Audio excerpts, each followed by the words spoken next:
الرحمن الرحیم۔ رسول اللہ صلی اللہ علیہ وسلم نے فرمایا الطہارۃ نصف الایمان، طہارت صفائی یہ آدھا ایمان ہے۔ تو ایک بہت بڑی اسلام کی خصلت، اسلام کی خوبی جو آج ہمارے معاشرے میں کم ہوتی نظر آ رہی ہے وہ ہے طہارت اور صفائی۔ اب یہ موضوع تو بڑا طویل ہے، اس کے بہت سارے شعبے ہیں کہ شریعت نے کس کس چیز میں طہارت کا حکم دیا ہے، صفائی کا حکم دیا ہے۔ تو یہ وقتاً فوقتاً ہر ایک کو الگ موضوع بنا کر انشاءاللہ آپ کے سامنے پیش کرتا رہوں گا۔ تو ابھی طہارت کے صرف ایک جز مسواک کے بارے میں اس کی کچھ اہمیت بیان کرنی ہے۔ شریعت میں مسواک کے استعمال کی کتنی تاکید ہے، اور مسواک کا بنیادی مقصد کیا ہے؟ دانتوں کی صفائی۔ تو جہاں بھی مسواک کی فضیلت ہوگی تو بنیادی مقصد کیا ہوگا؟ دانت صاف رکھنے کی اہمیت۔ تو یہ جو دانتوں کی صفائی ہے یہ صرف ڈاکٹروں کا مشورہ نہیں ہے، یہ ہمارا مذہبی فریضہ ہے، عبادت ہے۔ اور اللہ تعالیٰ نے، اللہ کے رسول صلی اللہ علیہ وسلم نے لباس کو صاف رکھنے کا اتنا اہتمام کا حکم نہیں دیا جتنا دانت کو صاف رکھنے کا حکم دیا۔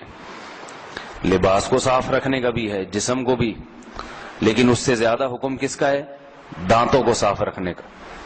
یہ جو شو بازی والی صفائی ہوتی ہے نا، شو بازی کہ بس دیکھنے میں اچھا لگوں، تو وہ لباس کو صاف رکھنے کا زیادہ اہتمام کرتے ہیں بنسبت دانتوں، کیونکہ دانت تو اندر رہتے ہیں نا۔ اور جو حقیقت میں صفائی پسند ہوگا اس کو کپڑوں کا اتنا خیال نہیں ہوگا جتنا دانتوں کا ہوگا، کیونکہ دانت میں بدبو بہت جلدی پیدا ہوتی ہے، اور دانت میں ذرا سا بھی گڑبڑ ہو تو جو کھا رہے ہیں وہ سارا اس گندگی سے مل کے پیٹ میں اترتا ہے۔ تو جو سلیم الطبع آدمی ہوتا ہے، جس کی فطرت میں صفائی ہو، وہ یہ برداشت نہیں کر سکتا، یہ نہیں برداشت کر سکتا۔ تو رسول اللہ صلی اللہ علیہ وسلم نے دانت کی صفائی کا بہت حکم دیا، اور حدیث میں آتا ہے رسول اللہ صلی اللہ علیہ وسلم نے فرمایا لولا ان اشق علی امتی لامرتهم بالسواک عند كل صلاة او كما قال صلی اللہ علیہ وسلم مع كل صلاة، کہ اگر مجھے اپنی امت پر مشقت کا خوف نہ ہوتا تو میں انہیں ہر نماز میں مسواک کا حکم دیتا، فرض قرار دے دیتا، اس کے بغیر وضو ہی نہیں ہوتا۔ لیکن معلوم ہے کہ یہ ان کے لیے مشکل ہو جائے گا، تو تمنا تو یہ تھی کہ یہ 5 ٹائم دانت صاف کریں۔ کتنے ٹائم؟ 5 ٹائم۔ تمنا تو آپ صلی اللہ علیہ وسلم کی یہ تھی، لیکن سنت قرار دے دیا، فرض نہیں، کیونکہ جو اس سے بڑے بڑے فرائض ہیں یہ امت وہ نہیں پوری کر رہی تو یہ بھی چھوڑ دے گی، تو آپ نے شفقت فرمائی ہے امت پر، تو اس لیے اس کا اہتمام ہونا چاہیے۔ اور حضرت عائشہ رضی اللہ تعالی عنہا فرماتی ہیں، وہ تو آپ کے گھر کے حالات کو جانتی تھی نا، فرماتی ہیں کننا نعد لرسول اللہ صلی اللہ علیہ وسلم السواک والطہور فیبعثہ اللہ ما شاء ان یبعثہ من اللیل۔ ہم نبی صلی اللہ علیہ وسلم کے لیے مسواک اور جو وضو کا پانی ہے نا اس کا انتظام کر کے رکھتے تھے۔ جب آپ صلی اللہ علیہ وسلم بیدار ہوتے، جب اللہ چاہتا آپ کو بیدار کرنا، فَيَبْدَأُ بِالسِّوَاكِ، تو ابتدا کس سے کرتے؟ مسواک سے، سب سے پہلے دانت صاف کرتے۔ اور ایک اور صحابی بیان فرماتے ہیں کان رسول اللہ صلی اللہ علیہ وسلم اذا قام من النوم يبدأ يشوص فاه بالسواك، جب آپ صلی اللہ علیہ وسلم جب بھی نیند سے بیدار ہوتے، صرف رات کی بات نہیں ہے، تو اپنے منہ کو رگڑتے تھے مسواک سے۔ کیا مطلب؟ صرف دانتوں کی صفائی نہیں بلکہ مسواک کے ذریعے زبان اور حلق کی صفائی کرتے تھے۔ ایک صحابی فرماتے ہیں میں نے اللہ کے نبی صلی اللہ علیہ وسلم کو دیکھا کہ آپ اپنے گلے کے اندر مسواک لے کر جا رہے ہیں اور آپ کے گلے سے آخ کی آواز آ رہی ہے، اندر تک صفائی کرتے تھے۔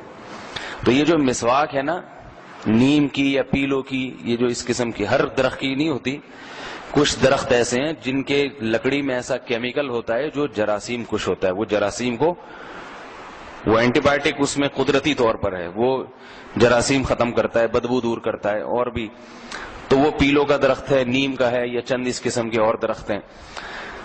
تو کوئی بھی درخت ہو نا جو تازہ اس کی شاخ ہو, وہ انسان اپنے سرہانے رکھ لے رات.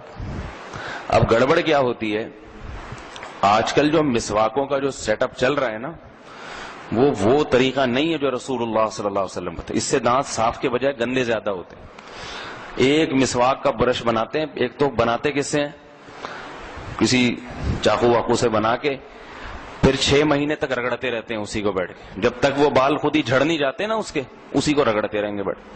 پھر اسے گیلی جگہ پہ رکھتے ہیں جس میں بدبو پیدا ہو جاتی ہے, سمجھ رہے ہیں, اور سمجھتے ہیں ہم سنت.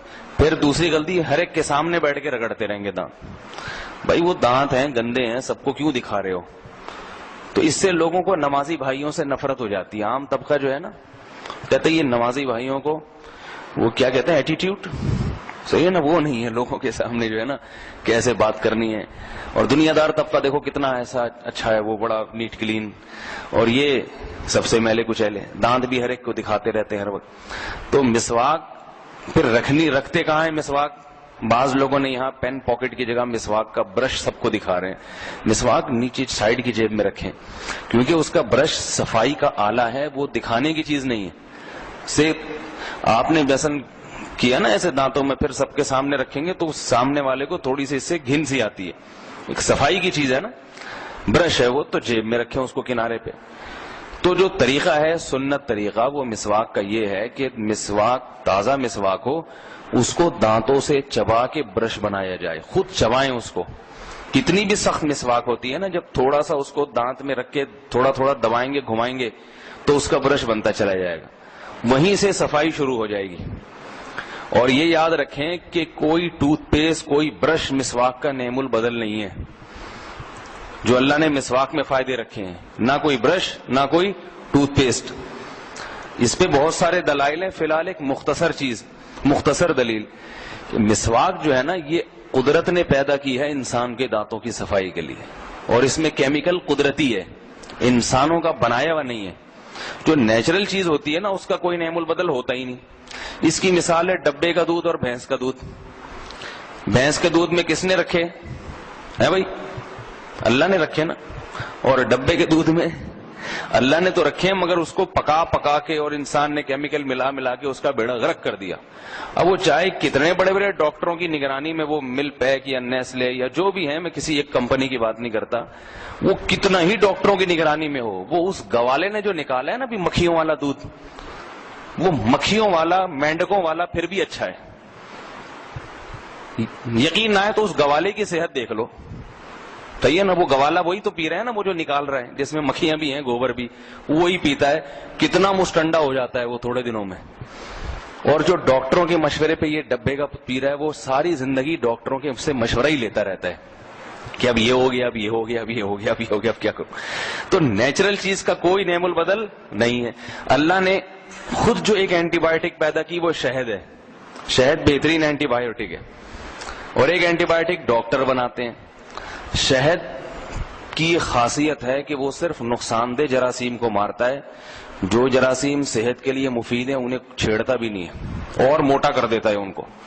لیکن ڈاکٹر ایلوپیتھک سائنس نے جو چیز بنائی ہے اینٹی بایوٹک, وہ تو زہر ہے, وہ جب جسم میں جائے گی تو وہ یہ نہیں فرق کرتا کہ اس سے نقصان دہ ہیں یا مفید, وہ سب کو ختم کرتا ہے. تبھی ڈاکٹر کہتے ہیں نا کہ اس کے ساتھ کوئی ملٹی وٹامن بھی کھائیں تاکہ وہ والے بھی صحت مند ہوتے چلے جائیں جو ضروری ہیں. تو اللہ کی بنائی ہوئی چیزوں کا کوئی نعم البدل نہیں ہوتا. اب یہ ٹوتھ پیسٹ استعمال ہوتا ہے یہ بھی ٹھیک ہے, لیکن اتنا اچھا نہیں ہے جتنا مسواک. لیکن مسواک کے فوائد حاصل جب ہوتے ہیں جب مسواک کو تھوڑا اہتمام سے کیا جائے, کیونکہ مسواک کا جو کیمیکل ہے وہ کمزور ہوتا ہے, اس میں زیادہ تیزی نہیں ہوتی, لہذا وہ بار بار کرنی پڑتی ہے. برش تو 24 گھنٹے میں ایک دفعہ کر لیا, 24 گھنٹے کے لیے کافی ہو جاتا ہے, لیکن مسواک کا استعمال بار بار. تو اس کا طریقہ یہ ہے کہ ہمارے ہاں نیم کی مسواک بہت ہوتی ہے, بہت بڑی نعمت ہے اللہ کی. کچھ ڈنڈیاں توڑ لیں, تر مسواک, اس کو خشک کر لیں, فریج میں رکھ دیں یا کہیں بھی رکھ دیں خود ہی سوکھ جاتی ہے. سوکھ جائے تو اس کو گھما کے برش بنا لیں, صحیح ہے نا. اور جب اس کو دبایا جاتا ہے نا دانتوں سے مسواک کو, تو جب چبایا جاتا ہے تو یہ مسوڑوں میں خون کا دورانیہ تیز ہو جاتا ہے, جس سے مسوڑے کھل جاتے ہیں. اس کھلنے کی وجہ سے یہ مسواک کا کیمیکل جذب کرنے کی صلاحیت بڑھ جاتی ہے ان میں. برش میں یہ چیز نہیں ہوتی, برش کو تو چبانا نہیں پڑتا نا, تو جب یہ مسوڑوں کھل جاتے ہیں تو یہ اندر تک جذب کرتے ہیں, اس سے اندر تک جراثیم کا خاتمہ ہوتا ہے, اندر تک صفائی ہوتی ہے. تو اس کو چبائیں. سمجھ میں آ رہی ہے بات؟ نہیں آ رہی میرا خیال ہے, انگلش میں سمجھانا پڑے گا شاید. تو اس کو چبائیں تھوڑا سا, اس سے کیا ہوگا کہ اس کا کیمیکل نکلے گا اور لعاب میں شامل ہوتا چلا جائے گا, اور پھر اس کو دانتوں پہ رگڑیں, برش بھی بہترین بن جائے گا. ایک دو دفعہ کے استعمال کے بعد یا تو وہ برش خود ہی ٹوٹ جائے, ورنہ دانت سے توڑ کے یہ چھری سے کاٹ کے پھینک دیں. اگلی دفعہ میں پھر نیا برش بنائیں. اسی کو لے کے 6 مہینے تک نمازی بھائی رگڑتے نہ رہیں. جیسے نمازیوں کے عطر ایک مخصوص ہوتے ہیں نا 5-5 روپے والے, 5-5 روپے والے, جس کو سنت عطر کے نام سے تھا, ایسی نمازیوں کے بیچاروں کی مسواکیں بھی ایسے ہی ہوتی ہیں. تو اس سے لوگوں کے دل میں مسواک کی نفرت پیدا ہوتی ہے, محبت نہیں پیدا ہوتی. تو جب یہ نیم کی مسواک اس طرح سے آپ کریں گے زبان پہ بھی, اور تو آپ دیکھیں کہ گلے کو کتنا فائدہ ہوتا ہے, سینے کو کتنا فائدہ ہوتا ہے, بلغم کی بیماریاں اور یہ جو بہت ساری بیماریاں, معدے تک کی ٹھیک ہو جاتا ہے اس سے, معدہ تک ٹھیک ہو جاتا ہے. معدہ صحیح کام کرنا, منہ میں خوشبو پیدا ہو جاتی ہے, سانس میں خوشبو پیدا ہو جاتی ہے. تو آپ صلی اللہ علیہ وسلم کا طریقہ کیا ہے کہ رات کو سرہانے پہ مسواک رکھ کے سوئے, صبح اٹھتے ہی سب سے پہلے دانتوں پہ مسواک گھمائی. اور اس کا بڑا فائدہ یہ بھی ہوتا ہے کہ نیند غائب ہو جاتی ہے, کیونکہ صبح جب انسان اٹھتا ہے نا فجر کے لیے یا تہجد کے لیے, تو اس وقت بہت تکلیف ہوتی ہے یہ سوچ کے کہ مجھے ابھی وضو کرنا ہے. تو اس کا طریقہ کیا ہے, اٹھ کے بیٹھ کے مسواک شروع کر دیں. اس کا کیمیکل جب جائے گا نا تو اس سے خود بخود نیند بھاگتی ہے, یہ تجربہ ہے. تو اس سے آپ کا دماغ تازہ ہو جائے گا, فریش ہو جائے گا. اٹھ کے جائیں, وضو کریں, نیند بھی غائب ہو جاتی ہے اس سے. تو یہ بھی فائدے ہیں. تو بالفرض اگر مسواک نہیں ہوتی, کہتے ہیں یہ کون ٹینشن یوں لے اور اٹھائے اور چبائے, تو بھائی برش ہی کر لو, مقصد تو دانت کا صاف کرنا ہے نا. کیا خیال ہے بھائی؟ تو اپنے بچوں کو بھی عادت ڈالنی چاہیے کہ بیٹا ہم مسلمان ہیں اور مسواک کرنا ہمارے دین اور مذہب کا حصہ ہے. آپ صلی اللہ علیہ وسلم صبح اٹھتے ہی مسواک, ہر نماز کے لیے, گھر میں جاتے ہوئے. حضرت عائشہ سے کسی نے پوچھا کہ نبی صلی اللہ علیہ وسلم گھر میں داخل ہوتے ہوئے سب سے پہلے کیا کرتے تھے؟ فرمایا مسواک کرتے تھے. اور آپ صلی اللہ علیہ وسلم نے موت سے پہلے جو آخری عمل کیا وہ مسواک کیا ہے. مرنے سے پہلے بھی دانت صاف کر کیے ہیں, دنیا سے جانے سے پہلے بھی دانت صاف کیے ہیں. کتنی صفائی سکھائی ہے, اور کیسے کہ خود میں آپ میں طاقت نہیں تھی دانتوں سے چبانے کی, کمزوری کی وجہ سے امی عائشہ رضی اللہ عنہا نے آپ کو مسواک اپنی دانتوں سے چبا کے دی, اور آپ صلی اللہ علیہ وسلم نے اپنی دانتوں میں مسواک کی, اور اس کے بعد آپ کی روح پرواز کر گئی. کہ دانت اس وقت بھی صاف ہونے چاہیے, اللہ کے سامنے حاضری ہو رہی ہے, دانت صاف ہونے چاہیے. تو یہ تو صفائی کا صرف ایک پہلو بتایا دانت, باقی آگے اور بھی بہت سارے پہلو ہیں. تو انشاءاللہ بیٹھتے رہیں گے تو ایک دن سب صاف ستھرے ہو جائیں گے, ٹھیک ہے نا. اللہ تعالیٰ سمجھنے کی, عمل کی توفیق عطا. پھر دوہرا دوں کہ اگر مسواک نہیں کرتے برش ہی کر لیا کریں. Some thing is better than nothing کا جو مقولہ ہے نا, کچھ نہ ہونے سے کچھ ہونا بہتر. اللہ عمل کی توفیق عطا.